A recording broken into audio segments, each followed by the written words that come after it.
আজ পবিত্র জুম্মাবার আমরা সবার আগে ভালো করে সেজে গুজে পায়জামা পাঞ্জাবি পরে সবার আগে মসজিদের প্রথম কাতারে গিয়ে বসবো ইনশাআল্লাহ। কারণ জুম্মার দিন সবার আগে মসজিদে গেলে সবচেয়ে বেশি বরকতময় পাওয়া যায়।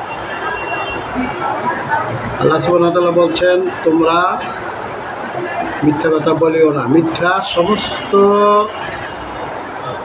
পাপের গুরু। মিথ্যা is a very dangerous disease.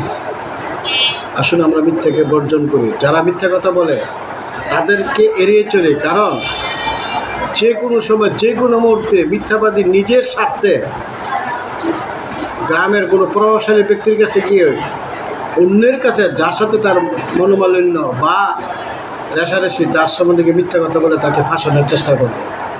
সুতরাং মিথ্যাবাদীকে আমরা এড়িয়ে চলি। মিথ্যাবাদীকে আল্লাহ পছন্দ করে না, আমরাও যাতে মিথ্যাবাদীকে ঘৃণা করি। আসলে আমরা সবাই মিথ্যাবাদীকে এড়িয়ে চলি।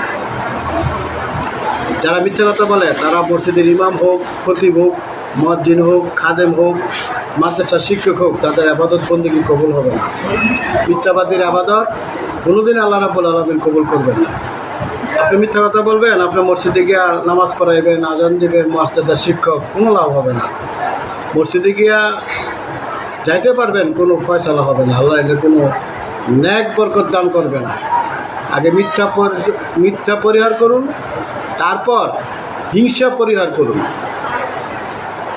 মানুষের নামে গীবত গোয়া পরিহার করুন। গীবত গোয়া যে কথা আর মৃত ভাইয়ের মাংস খাওয়া সমান কথা।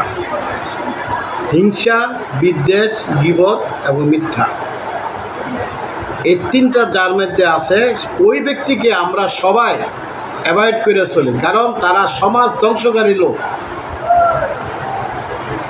তাদের ঠিকানা জাহান্নামের সর্বোত্তম যে দোজখ হাবিয়া, ওইখানে তাদের ঠিকানা। তাদের আবাদত বন্দেগী কবুল হবে না। তারা মিথ্যা কথা বলো, গীবত গাক আর হিংসা বিদ্বেষ করো। কারণ আল্লাহ সুবহানাহু ওয়া তাআলা বলছেন, হিংসা, মিথ্যা, গীবতকারী, মুনাফিককারী কে আমি ঘৃণা করি, তাদেরকে আমি ঘৃণা করি।